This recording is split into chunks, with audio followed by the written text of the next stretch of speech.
ओम शांति। माता आवाज़ नहीं निकलती है। ओम शांति। आज 23 अक्टूबर है और बाबा के महावाक्य हैं। आज बाबा प्रतिदिन की तरह आज क्या कहना चाहते हैं। हमें प्रतिदिन यही सोच करके, यही संकल्प करके क्लास में बैठना चाहिए कि बाबा तो मुरली रोज चलाते हैं। बाबा मुरली रोज चलाते हैं, लेकिन कल बाबा ने जो कहा वो आपको थोड़ा बहुत ज़रूर स्मरण होगा। लेकिन आज बाबा क्या कहते हैं, इसी संकल्प से जब आप क्लास में बैठेंगे तो आपके अंदर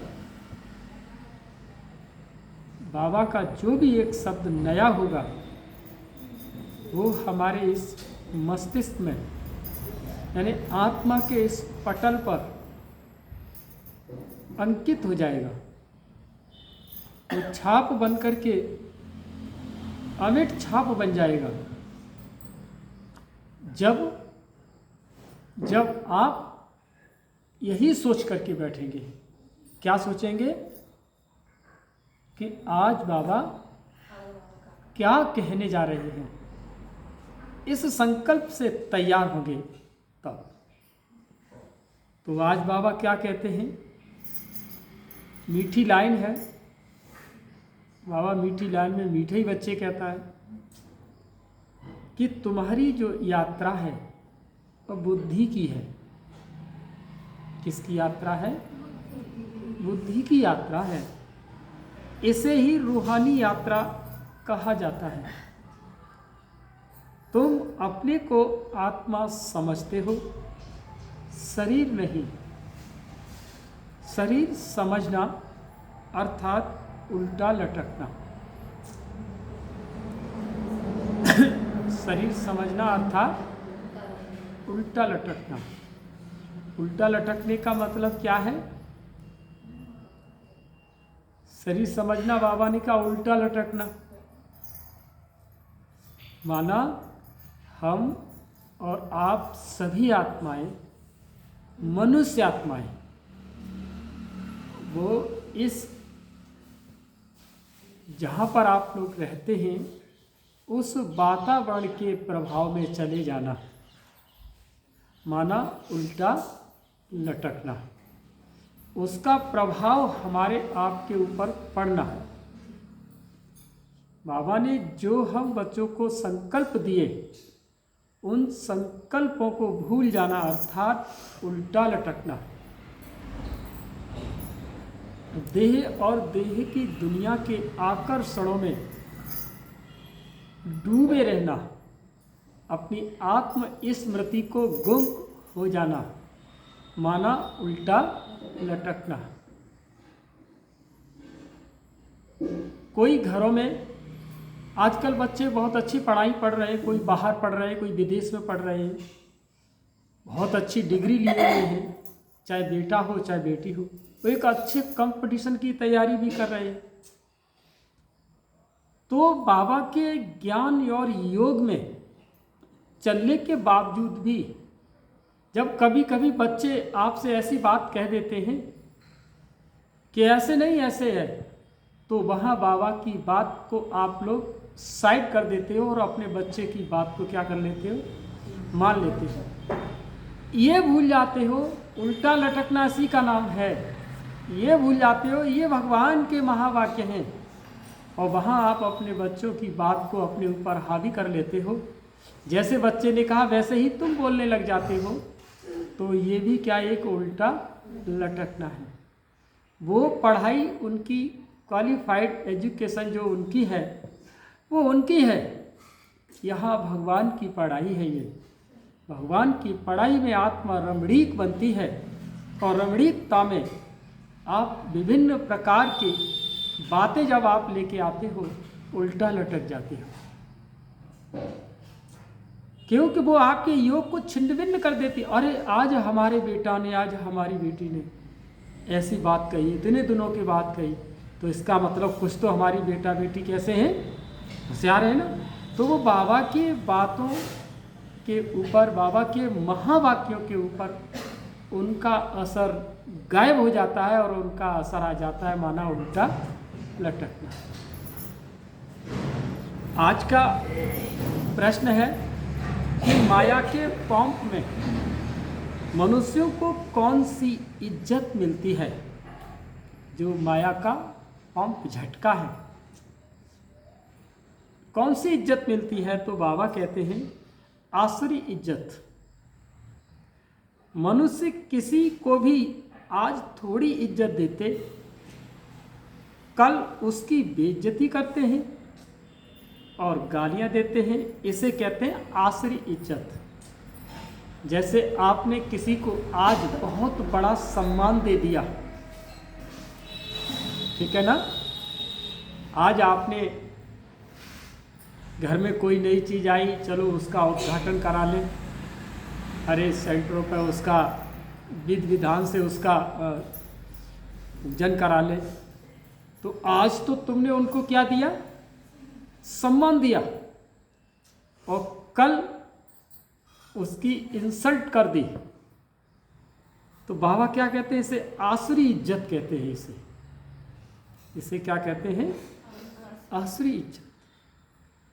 क्योंकि सम्मान में सब कुछ समर्पण है। जहां जब सम्मान दिया वहां हम अपने को भूल गए। हमारे लिए वो कौन है, सुरधार्य है। चाहे सेंटर की बहन है, चाहे सेंटर के भाई हैं, जो भी हैं, वो हमारे लिए सिर मौर्य है। वो सब कुछ समर्पण। लेकिन उस वक्त तो बहुत बड़ा समर्पण है, और फिर अगर जरा भी उन पे संशय आना ही आसुरी इज्जत, उनके ऊपर संशय करना ही आसुरी इज्जत है। इसे बाबा बारीकी से पकड़ लेता है और पकड़ रहा है, और पकड़ लिया भी है। क्योंकि बाबा से कुछ छिपा नहीं।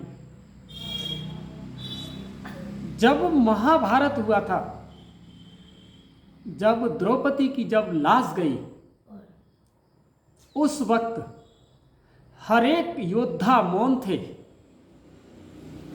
लेकिन पांडव कुछ न कुछ कह रहे थे।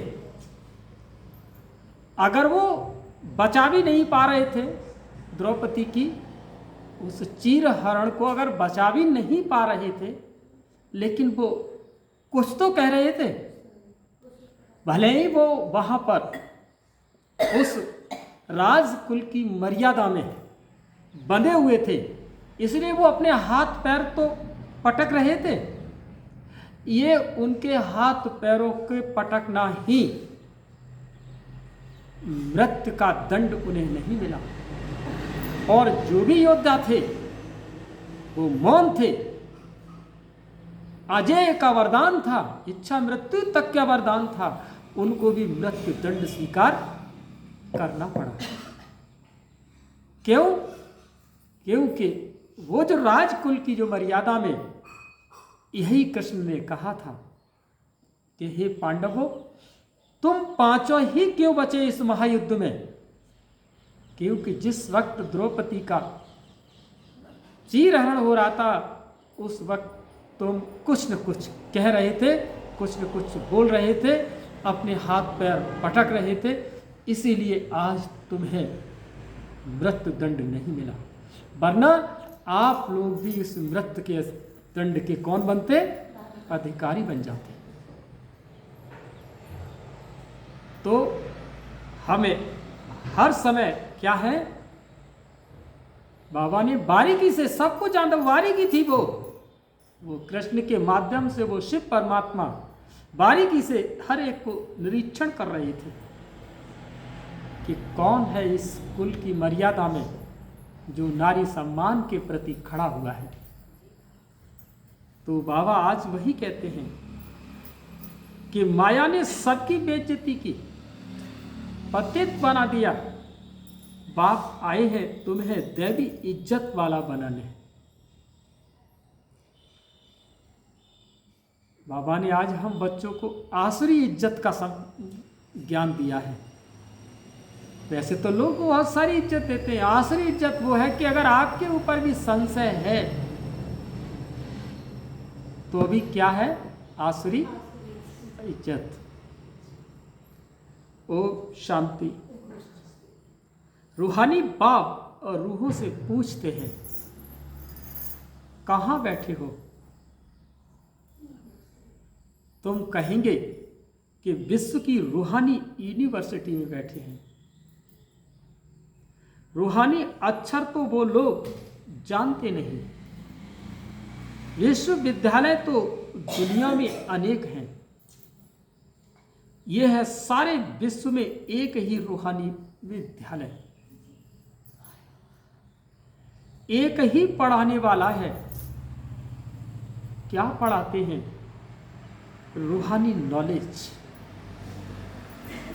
तो यह है स्पिरिचुअल विद्यालय अर्थात रूहानी पाठशाला। स्पिरिचुअल अर्थात रूहानी नॉलेज पढ़ाने वाला कौन है?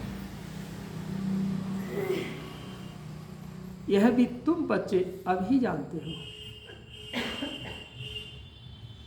हमेशा बाबा क्या कहते हैं? तुम बच्चे ही जानते हो और न जाने कोई, क्योंकि आप ही ने तो उस बाप को पहचान पाया है।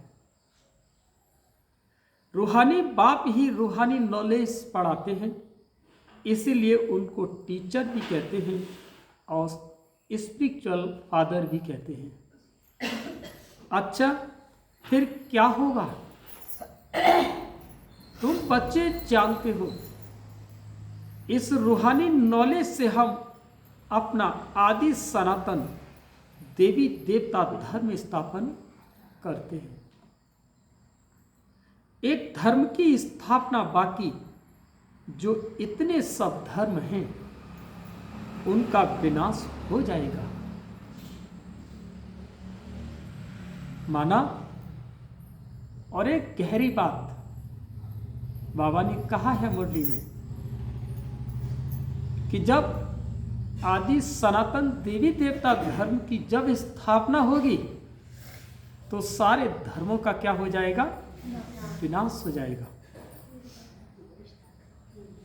इस प्रकृति के अंदर भी उथल पुथल, पांचों तत्वों का भी रौद्र रूप, यहां तक कि एक महापरिवर्तन हो जाएगा। और कोई धर्म जब स्थापन होते हैं तब ऐसा नहीं होता। क्रांतियां तो आती हैं, कभी हरित क्रांति आई, कभी और क्रांतियां भी आई, लेकिन ये सनातन देवी देवता धर्म की जब स्थापना होती है तो धरती पर विनाश होता है। यही अंतर है और धर्मों में स्थापन होने में। अनुभूतियां तो अनेकों धर्म में होती हैं, चाहे बौद्ध धर्म हुआ, चाहे सिख धर्म हुआ, चाहे ईसाई धर्म हुआ, हर धर्म में क्या हो रही है? अनुभूतियां। और तो और जब आप किसी पत्थर पे भी अगर आप अपने मन को लगा देते हो तो अनुभूति तो वहां से भी होगी। अरे आप कहीं दर्शन करने भी जाते हो, सुन लेते हो कि वहां फलाने बाबा आए हुए हैं, बड़ा उनके पास शक्ति है, तो अनुभूति तो उस बाबा से भी हो रही है, अनुभूति तो एक देवी से भी हो रही है। अनुभूतियां तो अनेक धर्मों से भी होती रही, वरना धर्म स्थापन नहीं होते। अरे धर्म, बौद्ध धर्म कितना बड़ा धर्म है, क्रिश्चियन धर्म कितना बड़ा है, इस्लाम धर्म कितना बड़ा है। हर धर्म में क्या हो रही है? अनुभूतियां। लेकिन इसमें क्या अंतर है? उन धर्मों में और इस धर्म में क्या अंतर है? ये धर्म सतयुग और त्रेता और द्वापर और कलयुग का संगम तक उसके संस्कारों का प्रभाव रहता है, रहता उनका भी है।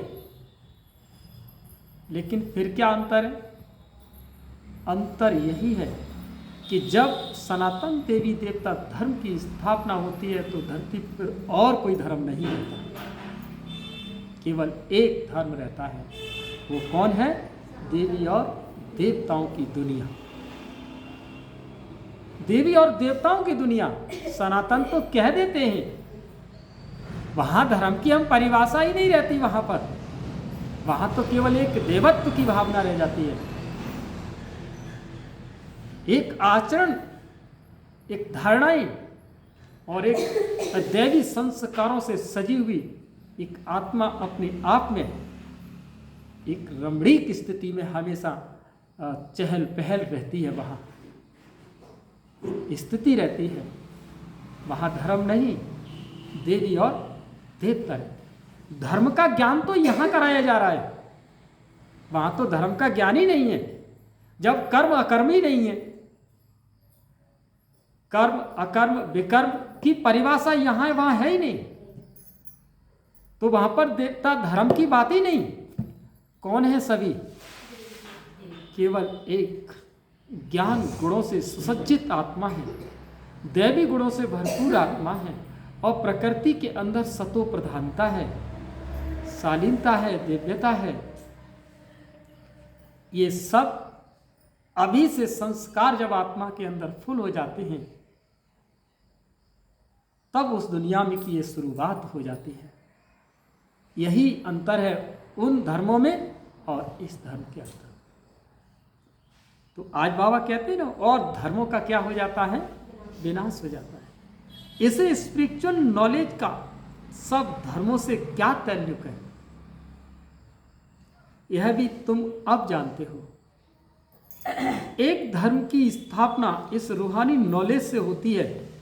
ये लक्ष्मी नारायण विश्व के मालिक थे ना, उनको कहेंगे रूहानी दुनिया, स्पिरिचुअल वर्ल्ड।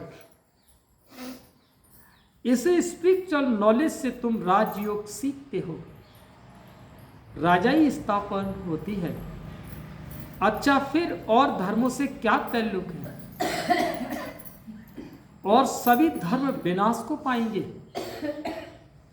क्योंकि तुम पावन बनते हो। तो तुमको नई दुनिया चाहिए,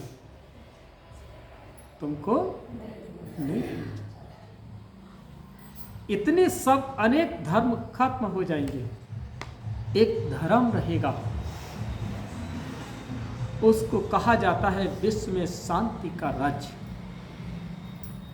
अभी है पतित अशांति का राज्य, फिर होगा पावन शांति का राज्य। अभी तो अनेक धर्म हैं, कितनी अशांति है, सब पतित ही पतित है। रावण का राज्य है ना। अब बच्चे जानते हैं कि 5 विकारों को जरूर छोड़ना है, ये साथ में नहीं ले जाने हैं। आत्मा अच्छे व बुरे संस्कार तो ले जाती है ना, तो वही है ना संस्कारों का संसार। वहां धर्म का ही बोध नहीं है, क्या है? संस्कारों का संसार है वहां। अब बाप तुम बच्चों को पवित्र बनने की बात बताते हैं। इस पावन दुनिया में कोई भी दुख नहीं होता, उस पावन दुनिया में कोई दुख नहीं होता। ये स्पिरिचुअल नॉलेज पढ़ाने वाला कौन? स्पिरिचुअल फादर, सभी आत्माओं का बाप। स्पिरिचुअल फादर क्या पढ़ाएंगे? अरे जो जैसा होगा वही तो देगा, जिसके अंदर जो चीज भरी होगी वही तो निकलेगी। किसी के अंदर शांति अंदर समाई हुई है तो उसके शब्दों से भी क्या निकलेगी? शांति निकलेगी। तो वो स्पिरिचुअल फादर वो पढ़ाएगा तो क्या स्पिरिचुअल ज्ञान ही देगा। जिसके अंदर क्रोध और अहंकार भरा होगा तो वो क्रोध और अहंकार ही देगा। स्पिरिचुअल नॉलेज, क्योंकि बाप जो पढ़ाते हैं वो क्या देंगे? Spiritual knowledge. इसमें कोई को भी किताब आदि की दरकार नहीं, सिर्फ अपने को आत्मा समझ बाप को याद करना है, पावन बनना है। बाप को याद करते करते अंत मति सो गति हो जाएगी। यह है याद की यात्रा। यात्रा अच्छा है, वो है जिस्मानी यात्राएं, और ये है रूहानी यात्राएं। करते ना रूहानी यात्राएं, उसमें तो पैदल जाना पड़ता है, हाथ पांव चलाते हैं। इसमें कुछ नहीं, सिर्फ याद करना है। बल कहाँ भी घूमो फिरो, उठो बैठो, अपने को आत्मा समझ बाप को याद करो। डिफिकल्ट बात नहीं है, सिर्फ याद करना है। ये तो रियलिटी है ना, वास्तविकता है ना। आगे तुम उल्टे चल रहे थे, उल्टे चल रहे माना थोड़ी देर पहले उल्टे लटकने की परिभाषा दी ना। अपने को आत्मा के बदले शरीर समझना, इसको कहा जाता है उल्टा लटकना। अपने को आत्मा समझना यह है सुलटा। अल्लाह जब आते हैं तब आकर के पावन बनाते हैं, और अल्लाह की पावन दुनिया है और रावण की पतित दुनिया है। ये देह अभिमान में अभी उल्टे हो गए हैं। अब एक ही बार देही अभिमानी बनना है। तो तुम अल्लाह के बच्चे हो, अल्लाह हूं नहीं कहेंगे। अंगुली से हमेशा ऊपर की तरफ इशारा करते हैं तो सिद्ध होता है कि अल्लाह वो है। यहां तो दूसरी चीज है, तो यहां तो क्या है, जरूर दूसरी चीज है। दूसरा औरा है यहां। हम उस अल्लाह बाप का बच्चा हूं, हम भाई हूं, अल्लाह हूं कहने से फिर उल्टा हो जाएगा। क्योंकि अपने यहां कहते हैं ना, सो हम, जो है सो हम, ये भाव लगा लेते हैं। लेकिन ऐसा नहीं कि आत्मा सो परमात्मा कह देते हैं, यहीं पर उल्टा हो जाता है। आत्मा और परमात्मा की व्याख्या तो आप हम बच्चों का फाउंडेशन ही है कि आत्मा क्या है और परमात्मा क्या है। ये हम बच्चों का तो स्टार्टिंग यात्रा है। तो इसमें तो समझने की बात क्या, हम बच्चों को समझाने वाली जज्बा होना चाहिए हम लोगों के अंदर। परंतु नहीं, बाप एक है, उनको याद करना है। अल्लाह एवर प्योर है। अल्लाह खुद बैठ पढ़ाते हैं। थोड़ी सी बात में मनुष्य कितना मूझते हैं। शिव जयंती भी मनाते हैं ना। श्री कृष्ण है स्वर्ग का पहला राजकुमार, ये बेहद का बाप, इनको राज्य भाग्य देते हैं। बाप जो नई दुनिया स्वर्ग स्थापन करते हैं, उसमें श्री कृष्ण नंबर 1 प्रिंस है। बाप बच्चों को पावन बनाने की युक्ति बैठ बताते हैं। बच्चे जानते हैं कि स्वर्ग किसको, जिसको बैकुंठ विष्णुपुरी कहते हैं, वो पास्ट हो गया, फिर फ्यूचर होगा। चक्र फिरता रहता है ना। ये ज्ञान अभी तुम बच्चों को मिलता है। ये धारण कर फिर और कराना है। हर एक को टीचर बनना है। देख लो पावन की, हर एक को क्या बनना है, क्योंकि तुम गुणों की रूह बन चुके हो। बाबा कहते हैं ना जब आते हैं कि बच्चे तुम अभी तैयारी कर रहे हो कि तैयार हो, तो हमें गुणों की रूह बन करके अब तो गुणों को फैलाना है, उसकी खुशबू का यहाँ प्रकीर्णन करना है। ऐसे नहीं कि टीचर बनने से लक्ष्मी नारायण बनेंगे, नहीं। टीचर बनने से तुम प्रजा बनाएंगे। जितना बहुतों का कल्याण करेंगे उतना ऊंच पद पाएंगे। स्मृति रहेगी। बाप कहते ट्रेन में आते हो तो भी बेंच पर समझाओ। बाप पतित पावन लिबरेटर है, पावन बनाने वाला है। बहुतों को याद करना पड़ता है। जानवर, हाथी, घोड़े आदि कच्छ मच्छ को भी अवतार कह देते हैं। ये कब की बातें हैं? ये मुरली बहुत डिटेल में हो जाती है। ये पता है कब की बातें हैं ये कि कच्छ मच्छ अवतार? जब कोई एक व्यक्ति जिसको आप कभी भी, एक बच्चा जन्म ले और उसको अंधेरे में रखना, और जब वो बड़ा हो जाए ना तब उसको अंधेरे से निकाल करके और उसको किसी एकदम पहाड़ी पे ले जा करके, जब सूर्य निकलने वाला हो तो वो उस सूर्य को देख करके एकदम क्या कहेगा, ओह ये क्या है? यही तो उसके अंदर निकलेगा, क्योंकि वो हमेशा किस में रहा है। तो वो एकदम देख करके एकदम उसको चौंकेगा, वो ये क्या है, ओहो। तो ये क्या है? सर्वप्रथम। ऐसे ही ये कच्छ को देखा मत, लेकिन इस चीज को वो समझ नहीं पाए। परमात्मा की व्याख्या वास्तव में जबरदस्त है, कोई भी इसे लिख नहीं सकता। उसको कह दिया कच्छ मच्छ को भी अवतार कह देते हैं। क्यों?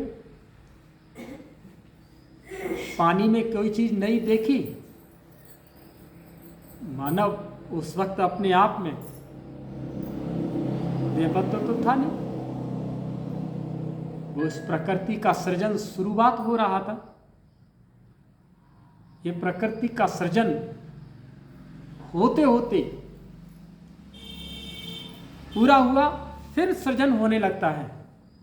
ये वर्ड साइकिल ये चलता ही रहता है। फिर से वही कचमच, फिर से वही वो ये सूर्य क्या है, वो सूर्य को नहीं जानते क्या है। कोई कुछ कहता था, कोई कुछ कहता था। लेकिन आज लोग सूर्य के आगे जलार्पण करते हैं, चांद को जलार्पण करते हैं। ये हमारी परंपराएं, उनकी आध्यात्मिक रीति क्या है, ये जब समझ में आ जाता है तब हर मनुष्य अपनी स्थिति को बनाने लगता है। फिर जब उसकी समझ में आ जाता है कि सूर्य क्या है, चांद क्या है, नक्षत्र ब्रह्मांड है, ये सब समझ में आ जाए। बाबा कहते हैं कि जानवर, हाथी, घोड़े आदि इन सबको ही भगवान कह दिया। उनको भी पूजते रहते हैं, समझते हैं कि भगवान सर्वव्यापी अर्थात सब में है, सबको खिलाओ। अच्छा कण कण में भगवान कहते हैं, फिर उनको कैसे खिलाएंगे? बिल्कुल ही समझ से जैसे बाहर है। लक्ष्मी नारायण आदि देवी देवता थोड़े ही ये काम करेंगे। चींटी को अन्न देंगे, फलाने को देंगे। कई एक जगह हमको चींटी वाली माताएं मिली। हनी माता क्या किसी ने कह दिया है कि आपको इस चींटियों पर वो आटा बड़ा भून के लाती हैं, बूरा पूरा मिला करके लाती हैं। तो हमने छूटते ही हम बता देते हैं कि जो भी ज्योतिषाचार्य होते हैं ना, जो पत्राएं वगैरह देखते हैं, वो कह देते तुम्हारे ऊपर 7.5 ही आ गई है, 7.5 साल के लिए क्या आया है, शनिचर आया है। अब तुम उनको चींटियों को खिलाइए तो ये प्रभाव नहीं डालेगी। तो बाना उनके पास ये ज्ञान था कि मन की स्थिति को चेंज कर देना, कि दिन निकलते ही कम से कम 1 घंटा चींटियों को चुंगाने में लग जाता है, लेकिन वो चींटी से मीठी नहीं बन पाते। 1 घंटा चींटियों में देने से मन क्या सोचता है कि हम बहुत भाई चींटियों को अन्न दे रहे हैं, फिर सुबह 1 घंटा 7:30 ही आ जाती है, 7.5 साल के लिए शनिचर आता है ग्रह नक्षत्र के अंतर्गत। तो वो मन को उसमें लगाना, नहीं तो वो बेचारे अपने आप में परेशान हो जाएगा और हो जाएगी। तो उसके मन को डाइवर्ट कर दिया गया, लेकिन इसका रहस्य नहीं समझ पाते कि उस चींटी को करने से कुछ नहीं होने वाला, केवल मन की स्थिति को बदलना है। अभी कल परसों तो आपने करवा चौथ का ही व्रत रखा होगा। उस चलनी में क्या देखते हैं? चांद को देखते हैं। फिर उसके बाद आप अपने अपने पति को देखते हैं। तो उस चांद को क्यों देखा? चांद हमेशा एक शीतलता का प्रतीक है। चांद कैसा है? शीतलता का प्रतीक है। तो हमें अपनी आत्मा को भी कैसा बनाना चाहिए? शीतल। और उसके बाद फिर पति को भी देखते हैं उसी में। अपने घर गृहस्थी को शांत और सुखमय बनाने के लिए अपने अंदर गुणों को और मन को शीतल बनाना चाहिए। इसीलिए तो ये व्रत करवा चौथ रखा गया, क्योंकि आप तो शीतल हैं और आपके युगल शीतल नहीं है। तो हमारा जो गृहस्थ आश्रम है उसमें अगर वो चलनी का अगर रहस्य समझ लेंगे तो हमारा आदर्श गृहस्थ आश्रम बन जाएगा। अपने घर को क्या बनाना है? आदर्श गृहस्थ आश्रम। तो आदर्श तभी होगा जब हम उस चांद की आभा मंडल को, चांद की शीतलता को अपने अंदर धारण करें और आपका जो भी जीवन साथी है, आपका जिनके साथ बंधन है, उनके अंदर भी क्या हो? चांद जैसी शीतलता।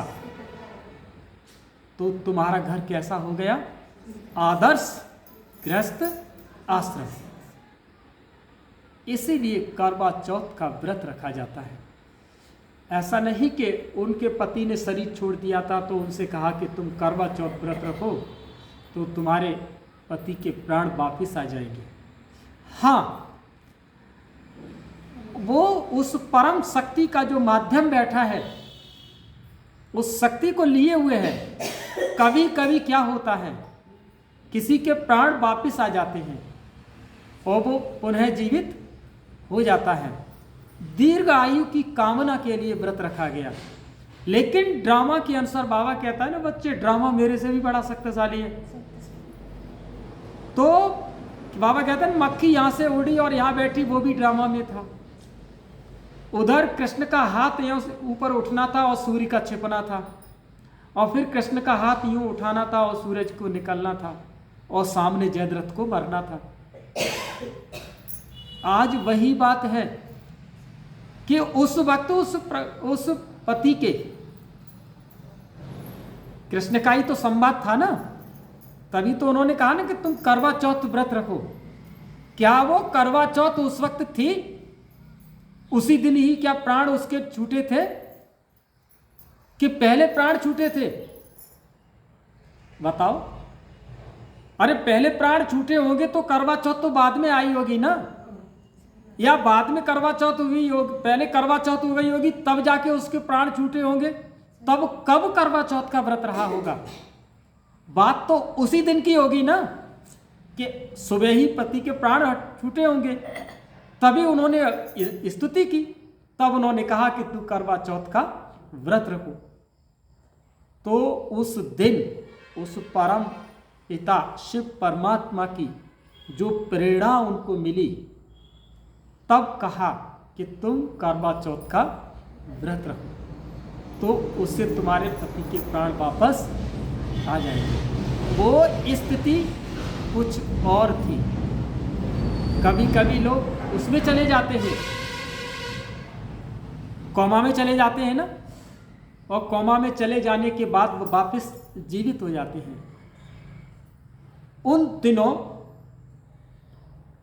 भी उनकी स्थिति कोमा युक्त थी। आपकी आत्मिक ऊर्जा उस परम शक्ति के साथ इतनी अगन में मगन हो गई कि वो शक्ति भी उसके अंदर प्रवेश हो गई। कभी कभी हार्ट देखा है ना, जब धीमी गति होता है तो डॉक्टर उसको एक्स्ट्रा पंप देता है उसको, तो उसका हार्ट चलने लग जाता है। ऐसे ही वो शक्ति उसके अंदर, आपने परमात्मा शक्ति का अनुभव करके, शक्तियां लेकर के उसको जो तुमने पावर दी, तो उसकी पुनः स्थिति ठीक हो गई और ये करवा चौथ का व्रत शुभारंभ हुआ। आप बरगद की पूजा करते हैं ना, अभी तो बरगद की भी तो पूजा का समय आएगा ना, उसके चारों तरफ धागे बांधते हैं ना, बांधते हैं। उसका मर्म नहीं समझते, सोचते हैं कि पति की लंबी उम्र होगी, क्योंकि बरगद की बहुत लंबी उम्र होती है।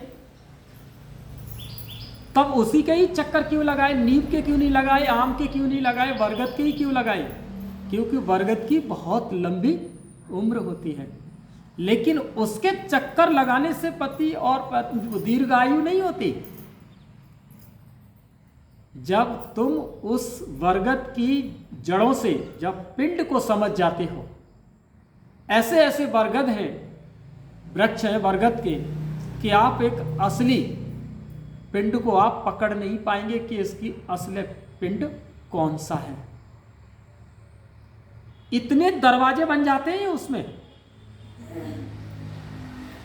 आप ये नहीं बता पाओगे कि असली बरगद का पिंड कौन सा है। तो इसका मतलब क्या है कि हम अपनी जड़ें, माना हम अपने धर्म का बोध नहीं है। जब आप अपने धर्म का बोध समझ जाओगे कि हमारे धर्म में पवित्रता है, एक आदर्श गृहस्थ आश्रम है, और आदर्श गृहस्थ आश्रम के अंदर प्योरिटी के कुछ मायने हैं, उसका समय अवधि है। जब आप उसके अनुसार चलेंगे, जीवन में प्योरिटी होगी, तो वैसे ही लंबी उम्र होगी। और लंबी उम्र का वरदान तभी मिलता है जो पवित्र आत्माएं होती हैं, वो लंबी उम्र के लिए जीती हैं। इसीलिए बरगद की पूजा को कहा गया।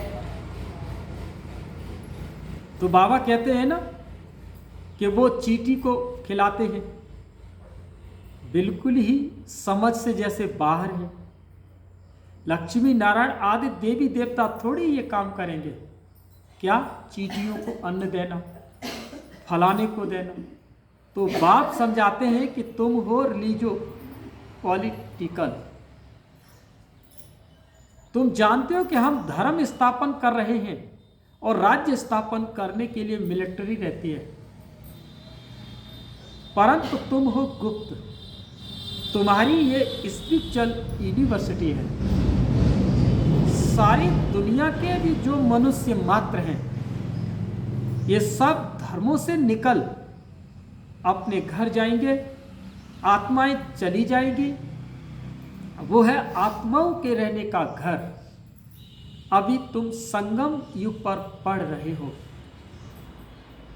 फिर सतयुग में आकर राज्य करेंगे और कोई धर्म नहीं होगा। गीत में भी है ना कि बाबा आप जो देते हो वो कोई और दे न सके, सारा आसमान सारी ही धरनी तुम्हारी रहती है, सारे विश्व के मालिक तुम बन जाते हो। यह भी अभी तुम समझते हो कि नई दुनिया में ये सभी बातें भूल जाएगी। इसको कहा जाता है रूहानी स्पिरिचुअल नॉलेज। तुम बच्चों की बुद्धि में है कि हम हर 5000 वर्ष बाद राज्य लेते हैं और फिर गवाते हैं। ये 84 का चक्र फिरता ही रहता है। तो पढ़ाई पढ़नी पड़े तब ही जा सकेंगे। नहीं तो नई दुनिया में जा नहीं सकेंगे। वहाँ का तो लिमिटेड नंबर है, यहाँ पैसों के अनलिमिटेड के चक्कर में वहाँ का लिमिटेड ही भूल जाते हैं। धन कितना हो अनलिमिटेड, उसके चक्कर में बाबा क्या कहते हैं, वो लिमिटेड दुनिया को भूल जाते हैं। बाबा कहते हैं ना, नई दुनिया में जा नहीं सकेंगे, वहाँ का तो लिमिटेड नंबर है, नंबरवार पुरुषार्थ अनुसार वहाँ जाकर पद पाएंगे। इतने सब तो पढ़ेंगे नहीं, अगर सभी पढ़े तो फिर दूसरे जन्म में राज्य भी पावे। पढ़ने वालों की लिमिट है, सत्युग त्रेता में आने वाले ही पढ़ेंगे। संतुष्टि है, इस शब्द से संतुष्टि हो गई कि हमारी पड़ोसन या हमारा पड़ोसी भाई बाबा के ज्ञान को नहीं आता, समझने का प्रयास ही नहीं करता, बड़ा मस्त रहता है, वो खूब पैसे वाला है। तो बाबा ने आज क्या कह दिया, सत्युग और त्रेता में आने वाले ही पड़ेंगे। तुम्हारी प्रजा बहुत बनती रहती है, देरी से आने वाले पाप तो भस्म कर न सके। पाप आत्माएं होंगी तो फिर सजाएं खाकर बहुत थोड़ा पद पालेंगी, बेइज्जती होगी। अभी जो माया की बहुत इज्जत वाले हैं बेइज्जत बन जाएंगे, यह है ईश्वरीय इज्जत, वो है आसुरी इज्जत। ईश्वरीय अथवा दैवी इज्जत और आसुरी इज्जत में रात दिन का फर्क है। हम आसुरी इज्जत वाले हैं, अब फिर दैवी इज्जत वाले बनते हैं। आसुरी इज्जत से बिल्कुल बेघर बन जाते हैं। यह है कांटों की दुनिया तो बेइज्जत भी ना। फिर इतनी इज्जत वाले बनते हो, यथा राजा रानी तथा प्रजा। बेहद का बाप तुम्हारी इज्जत बहुत ऊंच बनाते हैं, तो इतना पुरुषार्थ भी करना है। सब कहते हैं कि हम अपनी इज्जत ऐसी बनावें, अर्थात नर से नारायण नारी से लक्ष्मी बन जाए। इनसे ऊंच इज्जत कोई नहीं है। कथा भी नर से नारायण बनने की सुनते हैं। अमर कथा तीजरी की कथा एक ही है, ये कथा अभी ही तुम सुनते हो। तुम बच्चे विश्व के मालिक थे, फिर 84 जन्म लेते नीचे उतरते आए हो। फिर पहला नंबर का जन्म होगा। पहले नंबर जन्म में तुम बहुत ऊंच पद पाते हो। राम इज्जत वाला बनाते हैं, रावण बेइज्जत बना देते हैं। इस नॉलेज से ही तुम मुक्ति और जीवन मुक्ति पाते हो। आधा कल्प रावण का नाम नहीं रहता। ये बातें अभी तुम बच्चों की बुद्धि में आती हैं, सो भी नंबरवार। कल्प कल्प ऐसे ही तुम नंबरवार पुरुषार्थ अनुसार समझदार बनते हो। माया गफलत कराती है, बेहद के बाप को याद करना ही भूल जाते हैं। भगवान पढ़ाते हैं, वो हमारा टीचर बना है, फिर भी एब्सेंट रहते हैं, पढ़ते नहीं हैं। उनको हल्के में ले जाते हैं। बाबा की मुरली को हल्के में लेना ये बहुत बड़ी मिस्टेक है। ये क्या है? बाबा की मुरली को हल्के में लेना माना बहुत बड़ी मिस्टेक। बाबा कहते हैं पढ़ते नहीं, दर दर धक्के खाने की आदत पड़ी है। पढ़ाई पर जिनका ध्यान नहीं रहता तो उनको फिर नौकरी में लगा देना होता है। धोबी आदि का काम करते हैं, उसमें पढ़ाई की क्या दरकार। व्यापार में भी मनुष्य मल्टी मिलियनर बन जाते हैं, नौकरी में इतना नहीं बनेंगे, उसमें तो फिक्स पगार मिलेगी। अब तुम्हारी पढ़ाई है विश्व की बादशाही के लिए। यहाँ कहाँ है ना, हम भारतवासी हैं, पीछे फिर कहेंगे, तुमको कहेंगे कि विश्व के मालिक।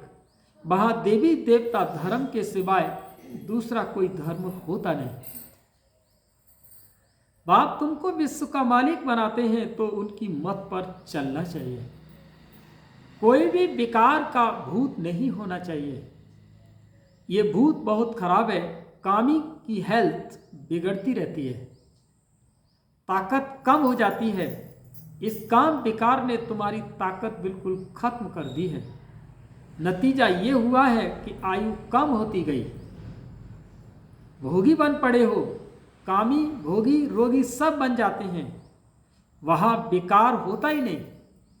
तो योगी होते हैं सदैव तंदुरुस्त और आयु भी होती है 150 वर्ष। वहाँ काल खाता नहीं। इस पर एक कथा भी बताते हैं।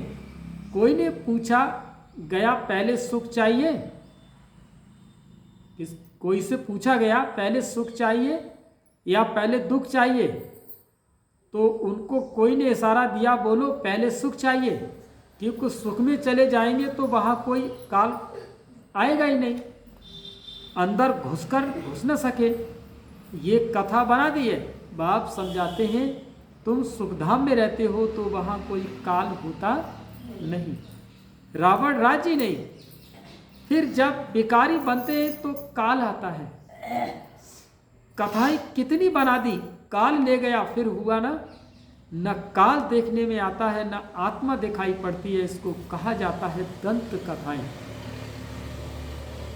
कन रस की बहुत कहानियां हैं, कानों का रस, बहुत कहानियां हैं, बहुत गीत हैं। अब बाप समझाते हैं वहाँ अकाले मृत्यु कभी होता नहीं। आयु बड़ी होती है और पवित्र रहते हैं। 16 कला फिर कम होते होते एकदम कोई कला नहीं रहती। मैं निर्गुण हारे में कोई गुण नहीं, ये आरती के बंधन में चले जाते हैं। मुझ निर्गुण हारे में कोई गुण नहीं, ऐसा कहने लग जाते हैं एक तस्वीर के सामने, जिसे आप लोग वो मनुष्य इष्ट मान बैठे हैं। कहते हैं मुझ निर्गुण हारे में कोई गुण नहीं। एक निर्गुण संस्था भी बच्चों की है, एक सत्संग है ऐसा, तो उसका नाम रख दिया निर्गुण।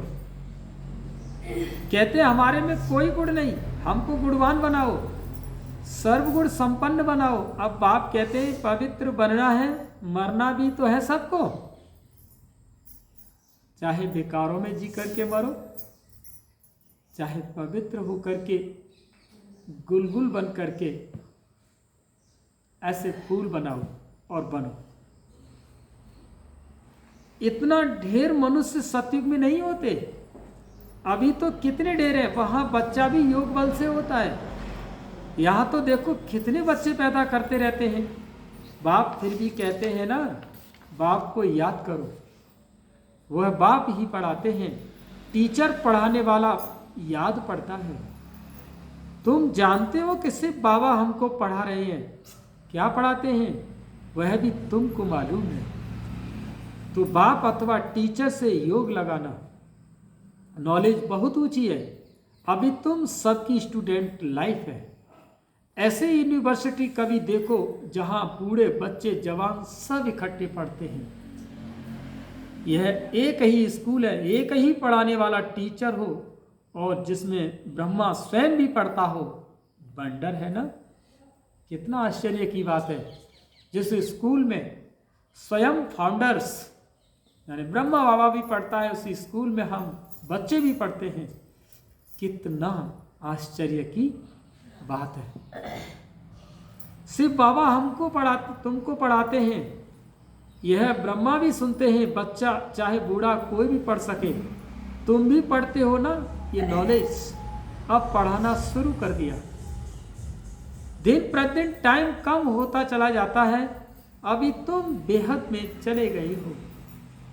जानते हो ये 5000 वर्ष का चक्र कैसे पास हुआ। पहले एक धर्म था, अभी कितने ढेर धर्म हैं। किसकी तरह? वो अभी जो थोड़ी देर पहले बताया था कि बरगद में की जड़ें इतना पिंड बन गए बरगद के कि हम असली पिंड का पता नहीं लगा पा रहे कि कौन सा बीज था पहले जिससे इतने सारे इस वृक्ष के दरवाजे से बन गए जिसमें घुस घुस के निकल रहे हैं। तो यही बाबा ने कहा कि तुम अपने धर्म को भूल गए कि तुम्हारा कौन सा धर्म वृक्ष है, कौन सा कल्प वृक्ष है जिसमें हम आत्माओं का धर्म है। अभी सॉवरेंटी नहीं कहेंगे, इसको कहा जाता है प्रजा का प्रजा पर राज्य। पहले पहले बहुत पावरफुल धर्म था, सारे विश्व के मालिक थे, अभी अधर्मी बन पड़े हो। कोई धर्म नहीं है, इसमें सब में 5 विकार है। बेहद का बाप कहते हैं बच्चों अब धैर्य रखो, धैर्य रखो, बाकी थोड़ा समय तुम इस रावण राज्य में हो। अच्छी रीति पढ़ेंगे तो सुख धाम में चले जाएंगे। यह है दुख धाम, तुम अपने शांति धाम और सुख धाम को याद करो, इस दुख धाम को भूलते जाओ। आत्माओं का बाप डायरेक्शन देते हैं। हे रूहानी बच्चों, हे रूहानी बच्चों ने इस आर्गन्स द्वारा सुना, तुम आत्माएं जब सतयुग में सतो प्रधान थी तो तुम्हारा भी शरीर भी फर्स्ट क्लास सतो प्रधान था। तुम बड़े धनवान थे, पुनर्जन्म लेते लेते क्या बन गए। रात दिन का फर्क है, दिन में हम स्वर्ग में थे, रात में हम नरक में हैं। इसको कहा जाता है ब्रह्मा का सो, ब्राह्मणों का दिन और रात। 63 जन्म धक्के खाते रहते हैं। अविनाशी अंधियारी रात है ना, भटकते रहते हैं, भगवान कोई को मिलता ही नहीं। इसको कहा जाता है भूल भुलैया का खेल। तो बाप तुम बच्चों को सारी सृष्टि के आदि मध्य अंत का समाचार सुनाते हैं। अच्छा, मीठे मीठे सिकी लदे बच्चों प्रत माता पिता बाप दादा का याद प्यार गुड मॉर्निंग। रूहानी बाप की रूहानी बच्चों को नमस्ते।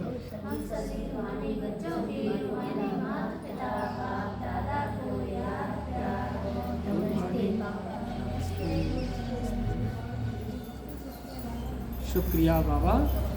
आप सुनते हैं धारणा के लिए मुख्य सार। पहला पॉइंट, दर दर धक्के खाने की आदत छोड़, भगवान की पढ़ाई ध्यान से पढ़नी है। अभी एब्सेंट नहीं होना है, बाप समान टीचर भी जरूर बनना है और पढ़कर फिर पढ़ाना है। दूसरा, सत्यनारायण की सच्ची कथा सुन नर से नारायण बनना है। ऐसा इज्जतमान स्वयं को स्वयं भी बनाना है। कभी भूतों के बसीभूत हो, इज्जत गंवानी नहीं। आज का वरदान है संबंध और प्राप्तियों की स्मृति द्वारा सदा खुशी में रहने वाले सहज योगी भव।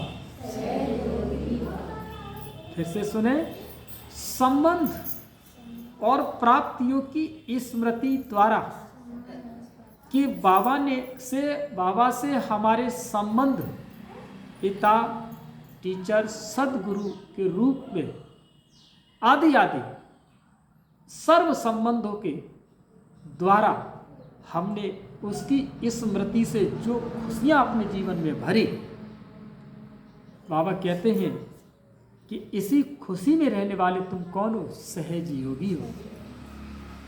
सहज योग का आधार है संबंध और प्राप्ति। संबंध के आधार पर प्यार पैदा होता है और जहां प्राप्तियां होती है वहां मन बुद्धि सहज ही जाता है। तो संबंध में मेरेपन के अधिकार से याद करो, दिल से कहो मेरा बाबा, और बाप द्वारा जो शक्तियों का, गुणों का, ज्ञान का, सुख शांति आनंद प्रेम का खजाना मिलता है, उसे स्मृति में इमर्ज करो। इससे अपार खुशी रहेगी और सहज योगी भी बन जाए। आज का स्लोगन है देहभान से मुक्त बनो, देहभान से मुक्त बनो तो दूसरे सब बंधन स्वतः खत्म हो जाएंगे। अच्छा, ओम शांति।